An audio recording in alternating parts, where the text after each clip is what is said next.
नमस्कार. आपल्या सगळ्यांचे सोशल महाराष्ट्र न्यूज चॅनलमध्ये हार्दिक स्वागत. चला वळूया तर एका नवीन बातमीकडे. आजची बातमी. धुळे शहरातील देवपूर परिसरात असलेल्या भाजी मंडीचे अतिक्रमण काढण्यावरून महापालिका व भाजी विक्रेत्यांमध्ये जोरदार वाद झाला. धुळे महानगरपालिकेचे अतिक्रमण निर्मूलन विभागातर्फे देवपुरातील भाजी मंडीचे अतिक्रमण काढण्यासाठी कारवाई करण्यात येणार होती. यावेळी भाजी मंडीचे अतिक्रमण काढण्यास जोरदार निषेध करत शिवसेना शिंदे गटाच्या पदाधिकाऱ्यांसह भाजी विक्रेत्यांनी आंदोलन केले. शिवसेनेचे जिल्हाध्यक्ष मनोज मोरे यांच्या नेतृत्वात भाजी विक्रेत्यांनी यावेळी महापालिका प्रशासनाच्या विरोधात जोरदार घोषणाबाजी करत निषेध केला. यानंतर शिवसेना शिंदे गटाचे शिष्टमंडळ व प्रशासनाच्या वतीने नवरंग पाण्याची टाकी येथील भाजी मार्केटची पाहणी करून सर्व भाजीवाले येथे बसतील असा निर्णय घेण्यात आला. त्यामुळे आता मोठ्या पुलापासून ते हायवे पर्यंत एकही भाजीवाला रस्त्यावर भाजी विकणार नाही असे सांगण्यात आले.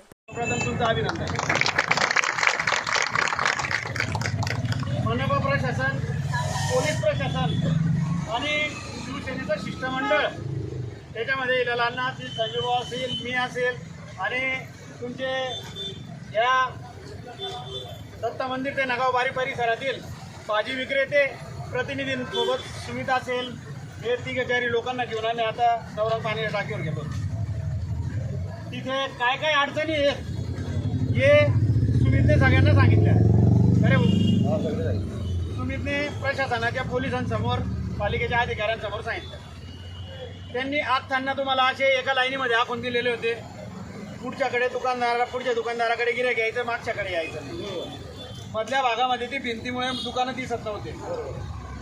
आता तुमची तात्पुरती सोय नवरंग पाण्याच्या टाकीवर नवीन केली जाईल.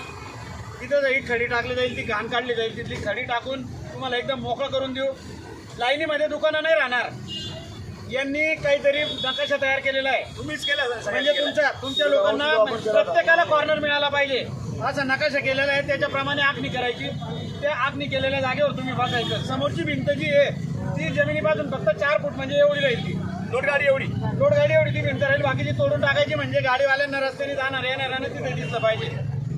हे सगळं डेव्हलप आज उद्यामध्ये होऊन जाईल. परवापासून तुम्हाला शक्यतो तिथं बसता येईल.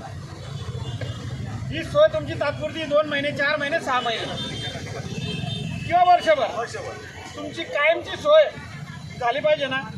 या रस्त्यावर बी काही कायम आपल्याला कोणी धंदा करू देईल का? नाही करू देणार. ही जागा शेवटी अतिक्रमणची. गाजर की दोन भजी तो भजी नाही तो काजर. तर आपल्या सगळ्यांची सोय नवरंग पाण्याच्या टाकीच्या त्या बाजूला, वॉल कंपाऊंडच्या त्या बाजूला रस्ता आहे. रस्त्याच्या बाजूला मराठा बोर्डिंगचं कंपाऊंड आहे. ते कंपाऊंड आणि रस्त्याच्या मध्ये जी जागा आहे 30-25 फूट, त्या जागेवर धर्मवीर आनंद दिघे साहेब भाजी मंडई नावाची स्थापना करून आपण तिथे कोठे बांधतो. कायमस्वरूपी तिथे 50 लाख रुपये बांधकामासाठी शेड वगैरे टाकायला, ओटे टाकायला लागणार आहे. तिला संजय भाऊ आमच्या सगळ्या शिवसेनेच्या वतीने एकनाथ शिंदे साहेबांकडून 50 लाख रुपये मंजूर करून आणून द्यायची जबाबदारी आमची. कायमस्वरूपी लागेल. तिथे ओटे बांधले जातील.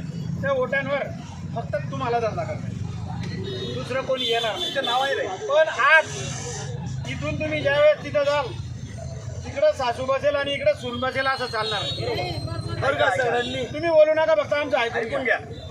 म्हणजे उद्या समजा सुनीतला वाटतं एक गाडी तिकडे लावायची आणि एक गाडी इकडे लावायची, त्याच्या सुद्धा गाड्या आम्हाला चालणार नाही. का बरं नाही चालणार? इथं 2 गाड्या जरी राहिल्या तरी तिकडे धंदा नाही होणार.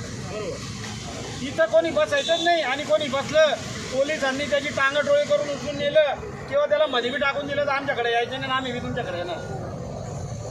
सगळ्यांचं पोट भरलं पाहिजे. आमचं पण येतोय आणि तुम्ही पण येतो. तेव्हा इकडे कोणी यायचं नाही. 4 महिने 6 महिने तिकडे बसा. तुम्हाला तिकडे ओटे बांधून देतो. आता जी व्यवस्था तुम्हाला नव्हती ती सगळी व्यवस्था करून द्यायची जबाबदारी पालिकेने घेतली. 2 दिवसात होतं का तुम्ही?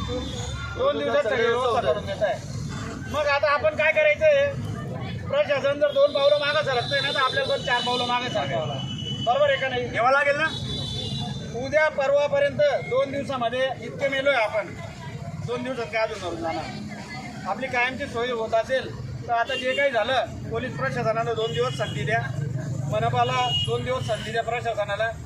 आजपासून इथून आपण आता उठून जायचं. हे पण चालले जातील पोलिस, आपण पण चाललं जायचं. ऐकून सगळं लागतो आम्ही. ऐका, जे काही झालंय, जो सडणारा माल असेल, जो सडणार नाही तो राहू द्या. जो सडणारा माल असेल तर कॉलनी परिसरात जाऊन विकून टाका. आत्तापासून इथं कोणीच दुकान लावायची नाही. 2 दिवसामध्ये तुम्हाला पालिकेची व्यवस्था होऊन जाईल. 2 दिवसात नवरंग टाकीवर चाललं जाईल. इथं जर तुम्ही राहिले परत आपलं आणि त्यांचं परत वाद होईल. आपल्याला ते करायचं नाहीये. जर तुम्हाला आमच्यावर विश्वास असेल तर आम्ही सांगतोय तसं करा. बातमी आवडल्यास चॅनलला लाईक व सबस्क्राईब करा व दररोज अशा नवनवीन बातम्या पाहण्यासाठी चॅनलला फॉलो करा. धन्यवाद.